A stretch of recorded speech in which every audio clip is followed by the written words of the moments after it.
Hi, this is the part 2 of the GATE 2023 paper.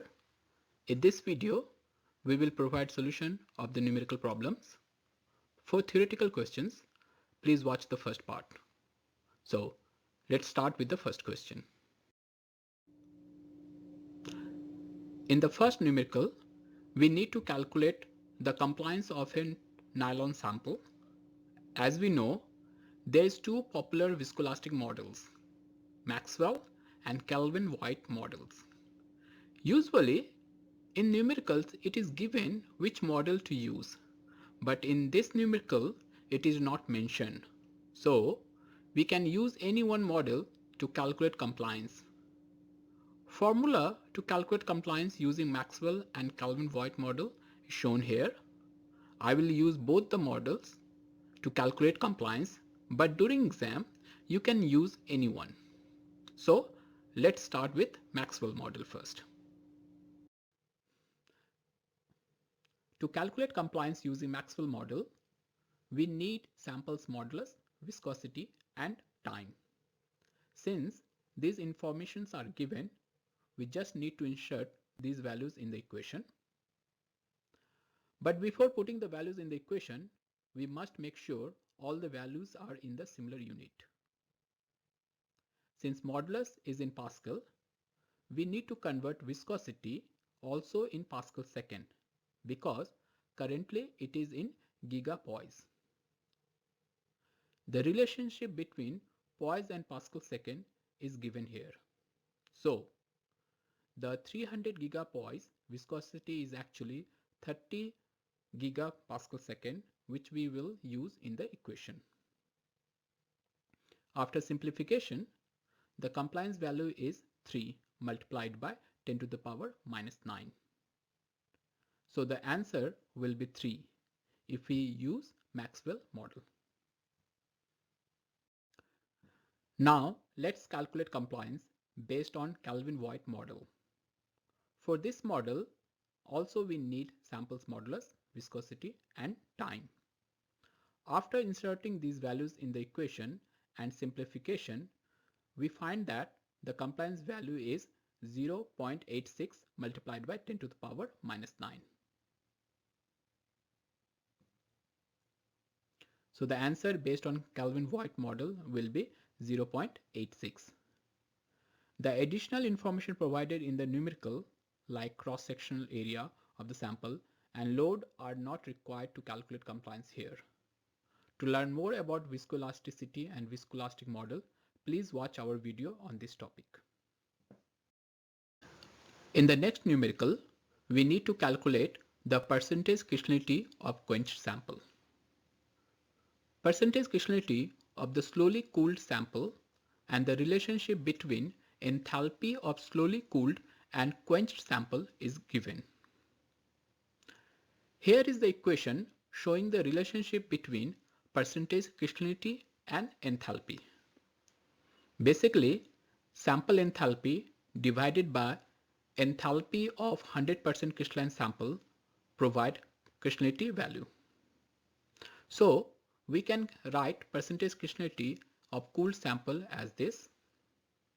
Now we can multiply both sides by 0.5, which will lead to left side becoming enthalpy of quenched sample and right side its percentage crystallinity, which is 30%. So the answer is 30.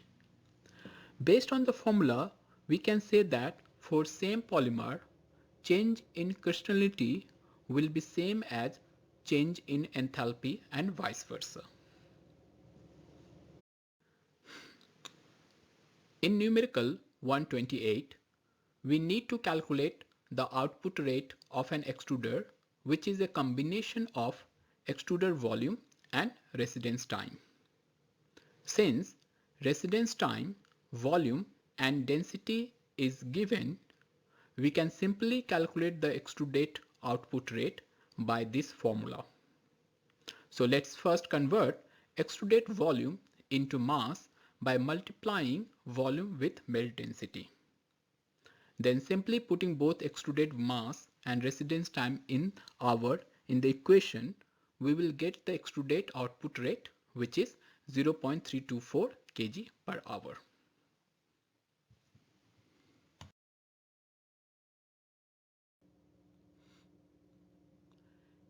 In numerical 129, we need to calculate the molecular weight of the polymer from the viscosity. It is a very common question for GATE and it requires knowledge of different solution viscosity equations.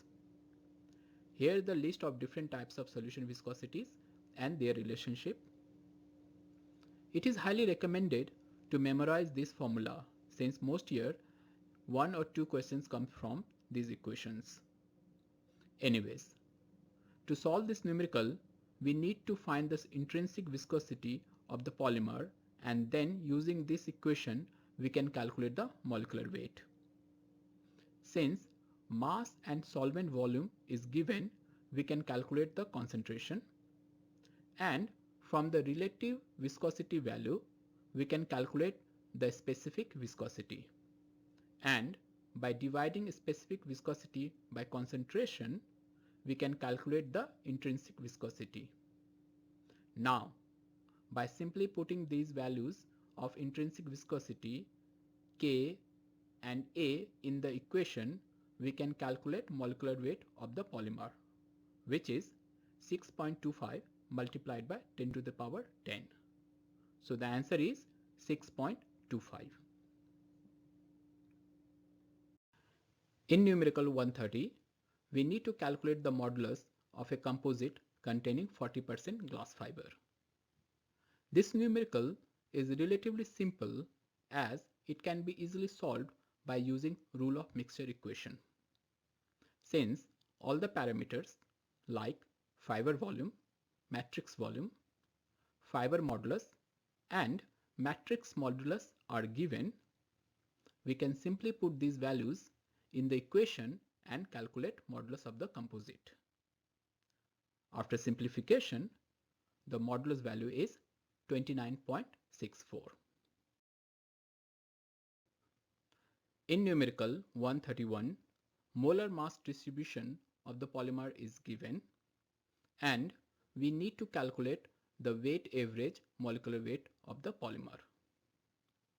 For this numerical, we need to use the formula of weight average molecular weight, and since number of molecules with a specific molar mass is given, we can simply put these parameters in the equation and calculate the molecular weight. On simplification, the value is 6875.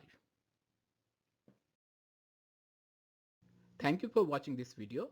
If you have any question or doubt, please contact us. All the best.